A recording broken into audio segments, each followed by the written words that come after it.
name's Kylie Bennett. Here's my audience. And today I wanted to discuss with you guys why keeping children in foster care or keeping siblings together in foster care is so important. I believe that siblings should not be separated in foster care and that national policies should mandate joint placement whenever possible. When you separate siblings in foster care, it can lead to negative and emotional developmental outcomes. A more consistent policy reform is needed to ensure siblings stay together whenever possible. Before I get started, it should be known that every year thousands of children are placed in foster care and many of them are separated from their siblings. The only familiar connection they have left during a major life disruption. Even if you've never experienced foster care, this issue affects the well-being of children in every community and reflects how our systems prioritize family stability. Why I'm trying to express my disapproval for the separation of children in foster care is because my mom experienced it firsthand. She experienced foster care with and without the presence of her siblings, and when I asked what it was like when they were versus when they were not there, she told me it was always worse without them.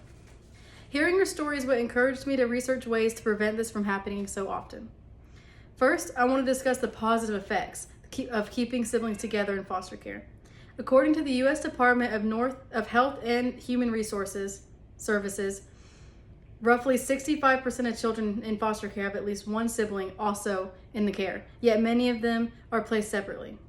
Research from the Child Welfare Information Gateway shows that children who remain with their siblings tend to have better emotional adjustment, stronger attachments, and greater placement stability.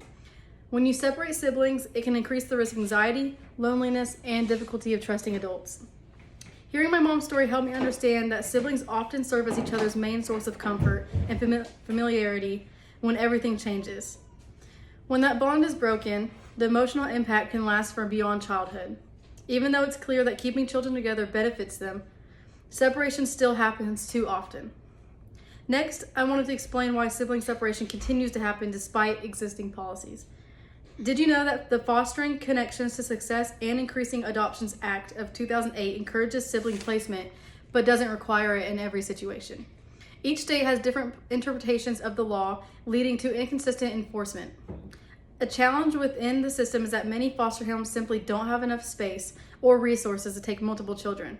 There are also the fact that caseworkers face high caseloads, limited placement options, and sometimes have to prioritize immediate safety over family unity. These challenges show that the problem isn't a lack of awareness, but a lack of system capacity and accountability. The good news is that there are practical solutions that could make a real difference for the children in foster care. First, make siblings placement the default legal standard unless it is proven that separation is necessary for safety. Second, increase funding for foster families who take sibling groups. Third, sibling-only foster homes or group programs could be developed to keep brothers and sisters together. The Annie E. Casey Foundation found that states with clear sibling placement mandates have higher rates of co-placement and fewer disrupted placements. Financial and training support programs for foster parents have also been linked to higher success rates for sibling group cares. If more states invested in these kind of programs, children like my mom and so many others might have the chance to grow up with the stability of their siblings by their side. Reforming policy and increasing support for foster families can make sibling separation the exception, not the norm.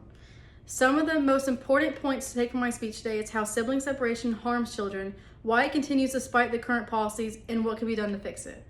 I believe that with better policies, funding, awareness, we can create a foster care system that protects family connection. When children lose their parents, they shouldn't lose their siblings too. Keeping siblings together doesn't just make foster care kinder, it makes it more effective. Thank you. And here's my audience.